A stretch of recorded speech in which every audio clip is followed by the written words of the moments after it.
दूसरे से झगड़ते रहते हैं, लड़ते रहते हैं, जो मुद्दा की बात है उस मुद्दा की बात को नहीं करते हैं और इधर उधर बातों को आपका ब्रेन वॉश कर दिया जाएगा। आप कहीं भी जाइएगा एक ही चीज़ों को दिखाया जाएगा, आपको भी लगेगा कि नहीं ये तो सही है।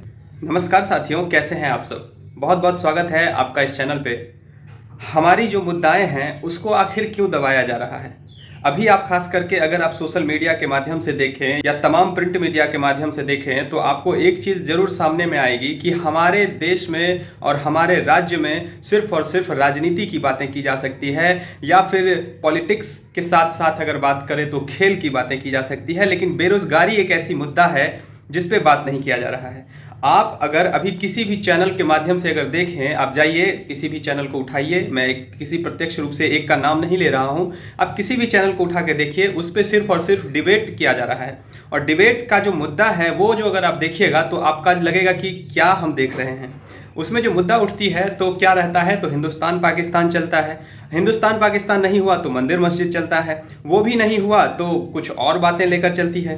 तो मतलब यहाँ पे सिर्फ और सिर्फ बातों को घुमाने का प्रयास किया जाता है, लेकिन जो फैक्ट में जो जेन्युइन मुद्दा है उसको लेके बात नहीं किया जा रहा है। आप देखिए कि अभी कितना बड़ा मुद्दा है बेरोजगारी, और इस बेरोजगारी पे लेके कोई भी पार्टी सामने में नहीं लेके आ रही है चीज़ों को लेकर।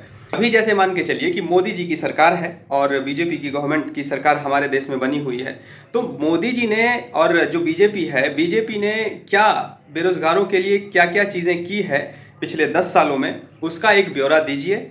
और उसके बिहाफ पे अगर बात करें तो आगामी जो आप इलेक्शन लड़ना चाहते हैं उस इलेक्शन में आपकी क्या मुद्दा है उसको भी सामने में जनता के प्रत्यक्ष रूप से उसको दिखाइए, तब जाके जनता आप पे विश्वास करेगी कि हाँ चलिए आपने पिछले 10 साल में इतना इतना काम किया और आगामी जो आपका टारगेट है वो ये टारगेट है।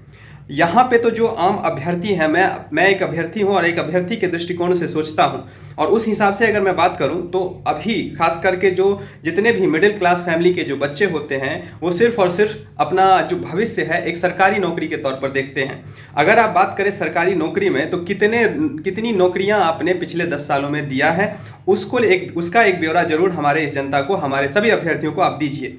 आप देखिए यूपी में इतनी बड़ी राज्य है, कितना वैकेंसी यूपी में निकला है, बिहार में कितना वैकेंसी निकला है। अगर वैकेंसी निकला भी है तो जो परीक्षा होता है तो परीक्षा का पेपर लीक हो जाता है, फिर उस मुद्दा को दबाया जाता है। अभी आप देखिए बिहार शिक्षक बहाली के तहत जो परीक्षा हुआ है बीपीएससी का, उसमें देखिए किस तरह से चीज़ों को घुमाया जा रहा है पिछले कितने दिनों से। अभी आप देखिए आज कितना तारीख हो गया वो देखिए, और जब परीक्षा हुआ था वो उस दिन को आप जोड़ लीजिए, अगर दोनों को जोड़िएगा तो 25 से 30 दिन हो चुका है।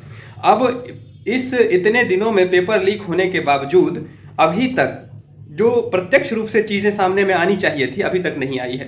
तो इसका दोष आखिर किसको दिया जाए? जो अभी हमारे तत्काल जो गवर्नमेंट है उसको दिया जाए या किसको दिया जाए, या जो भी संस्था इस पे काम कर रही है उसको दिया जाए? हम अभ्यर्थी तो प्रश्न पूछेंगे ही और आपको जवाब देना जरूरी है, क्योंकि हमारे भविष्य की बात है, और हमारे भविष्य की बात अगर हम ही नहीं करेंगे तो सामने वालों से हम क्या उम्मीद करेंगे? अभी आप देखिए ना, किसी भी मीडिया चैनल को उठा के देख लीजिए, कहाँ पे इस मुद्दा को दिखाया जा रहा है कि बिहार शिक्षक बहाली में पेपर रद्द हुआ, इतना बड़ा मुद्दा हुआ, इतना बड़ा स्कैम हुआ, इतने बड़े बड़े चैनल्स हैं, कहाँ पे दिखाया जा रहा है? कहीं पे नहीं दिखाया जा रहा है, और सिर्फ बकवास की बातें की जा रही है। वहाँ पे जो जेन्युइन बात है उसको नहीं रख के आप जो आम जनता है उसको घुमा रहे हैं। लेकिन अभी सोशल मीडिया का माध्यम है और आप सभी अभ्यर्थियों से मैं अनुरोध करता हूं कि प्लीज़ आप लोग भी आवाज़ उठाइए। जैसे भी हो, इस बातों को अगर हम लोग ही दबा देंगे तो हम सामने वाले से क्या उम्मीद करेंगे? इसीलिए हम लोगों को इस आवाज़ को उठाना है और इस मुद्दा को दबाना नहीं है। अब आप देखिए जो भी जांचें चल रही है उसको और जोर शोर से चलवाना है, क्योंकि इसी चक्कर में हम लोग परे नहीं रह जाएंगे। क्योंकि आगामी भी परीक्षाएं, अगर बीपीएससी अगर आगामी भी परीक्षाएं लेंगी तो जब तक ये सारी प्रोसेस क्लियर नहीं हो तब तक आगामी परीक्षा कैसे ली जाएगी? इसका मतलब है आप लोग दिन ब दिन बेरोजगार रहिए, साल के साल बीतता रहेगा, जिसका उम्र है उसका उम्र खत्म हो जाएगा और इसी उम्मीद में जो है सो हमेशा रह जाएगा। एक बड़ा ही अच्छा झुंझुना पकड़ा देता है बिहार सरकार या हमारा भारत सरकार हो, एक अच्छा झुंझुना पकड़ा देता है, क्योंकि नौकरी तो है नहीं इन लोगों के पास।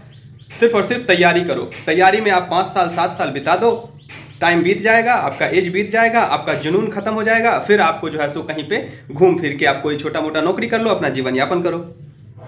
तो बड़ा अच्छा मुद्दा। और इसमें क्या होता है, जो हमारे प्राइवेट कोचिंग्स हैं इसको लेकर जो अपना तैयारी करवाते हैं उन लोगों को बेनिफिट होता है, वो लोग उस पर अपना एंजॉय करते हैं, अच्छा पैसा कमाते हैं। तो इसमें फ़ायदा जो पैसा वाला है उसी को फ़ायदा हो रहा है, लेकिन जो जेन्युइन विद्यार्थी है, जो सही में सही रूप से अपना 100% देना चाहता है, तैयारी करता है, वो लोग क्या करते हैं, तो अब घर में ही बैठे रह जाते हैं। क्योंकि परीक्षाएं होती है, परीक्षा का फिर पेपर लीक होता है, पेपर लीक होने के बाद उसकी जो आगे की प्रक्रिया है उसमें काम नहीं होता है अच्छे से, उसको स्लोली तरीका से काम को किया जाता है ताकि अभ्यर्थियों का टाइम बर्बाद हो। आगामी जो चीज़ें हैं उसको लेकर विद्यार्थी सोचे नहीं, इसी कसमकस में फंसे रहे कि क्या TRE 4 होगा या TRE 3 होगा। जैसे अभी बिहार शिक्षक बहाली को लेकर ही अगर बात करें तो वो लोग इसी चीज़ों को लेकर सोचते रहते हैं कि आगामी परीक्षा कब होगी भी कि नहीं होगी, अगर होगी भी तो पेपर लीक होने की संभावना क्या है। किसी के भी मन में कॉन्फिडेंस नहीं है कि हाँ पेपर लीक होगा कि नहीं होगा। अब आप इन चीज़ों को लेकर समझ सकते हैं कि किस तरह की राजनीति चल रही है हमारे देश में, हमारे राज्य में। तो हम सभी को इस चीज़ों को लेकर सोचना पड़ेगा। अगर हम लोग नहीं सोचेंगे तो कोई और क्यों सोचेगा हम लोगों को लेकर। अपनी आवाज़ को उठाइए, अपनी आवाज़ को बुलंद कीजिए, सामने में जो है उसको बताइए, दिखाइए, कम से कम आम जनता को बताइए कि आप लोगों के साथ क्या हो रहा है, हम लोग जैसे अभ्यर्थियों के साथ क्या हो रहा है। सही रूप से मतदान कीजिए। आगामी जो इलेक्शन है उस पर सही जो आपके पास उम्मीदवार होंगे उसको ही वोट कीजिएगा, जो आपकी मुद्दाओं को लेकर सुनेगा, ना कि मोदी जी, ना कि राहुल जी, ना कि केजरीवाल। इस चक्कर में मत पड़िए। कोई एक आदमी पूरे देश को नहीं बदल सकता है। आपके जगह पे, आपके यहाँ से कौन सांसद बेहतर है, इसकी चुनाव करिए, क्योंकि आप अपने जगह के लोगों से काम करवाएंगे, ना कि मोदी जी आपके यहाँ पे आके काम करेंगे। आप बताइए ना, मोदी जी कितने बार बिहार आए हैं, बिहार के मुद्दा को लेकर उठाए हैं। उनका होम स्टेट गुजरात है और वो बहुत अच्छा काम वहाँ पे किए हैं। आप अपने जगह के लोगों को देखिए कि आपके जगह पे कौन से अच्छे सांसद हैं। एक लोकतंत्र की ये खूबसूरती है कि आप अपने जगह के नेता को बढ़ाइए, बढ़ावा दीजिए। उनको जो आपको लगे कि आपके मुद्दा को लेकर जो उठ रहा है उस सांसद को आप चुनिए, ना कि आप मोदी जी को देखिए, ना कि आप राहुल गांधी को देखिए और ना कि आप ममता बनर्जी को देखिए। आप उधर क्यों देख रहे हैं? आप अपने सामने में जो आपके जगह की विकास करेंगे उन लोगों को क्यों नहीं देखते हैं कि आप जाके कहीं और देखते हैं कि मोदी जी हमारे देश को बदल देंगे। कोई भी एक आदमी पूरे देश को नहीं बदल सकता है। हम लोगों को खुद उस चीज़ों को डिसाइड करना पड़ेगा, हम लोगों को खुद बदलना पड़ेगा। इस बात को समझने की ज़रूरत है, लेकिन हमारे जो आम जनता है इस बात को नहीं समझाया जाता है। और समझाया भी कैसे जाएगा, क्योंकि यहाँ पे तो मुद्दा ही कुछ और बनाया जाता है। कोई टीवी चैनल पे अगर जाके आप अगर न्यूज़ का डिबेट देखिएगा तो आपको लगेगा कि हम क्या देख रहे हैं। एक दूसरे से झगड़ते रहते हैं, लड़ते रहते हैं। जो मुद्दा की बात है उस मुद्दा की बात को नहीं करते हैं और इधर उधर बातों को आपका ब्रेन वॉश कर दिया जाएगा। आप कहीं भी जाइएगा एक ही चीज़ों को दिखाया जाएगा, आपको भी लगेगा कि नहीं ये तो सही है। बोलते हैं ना, अगर गलत कोई चीज़ है उसको अगर आप 10 बार चीज़ों को दिखाइएगा तो वो गलत सही हो जाता है। ये बात होता है। तो इसीलिए सही चीज़ों को छुपाया जाता है, गलत को ही इतना प्रचार कर दिया जाता है कि आपको लगेगा कि यही तो सही है, यही ही सही है, यही तो सही नहीं है, यही ही सही है, ये दिखाया जाने लगता है। तो हम सभी अभ्यर्थियों को, हम सभी आम जनता को इस चीज़ों को लेकर समझना होगा और आगामी जो वोट है, आगामी जो इलेक्शन है उसमें जो आपको वोट करना है तो सही रूप से चुनाव कीजिएगा। यही मेरा आप सभी से विनम्र निवेदन है।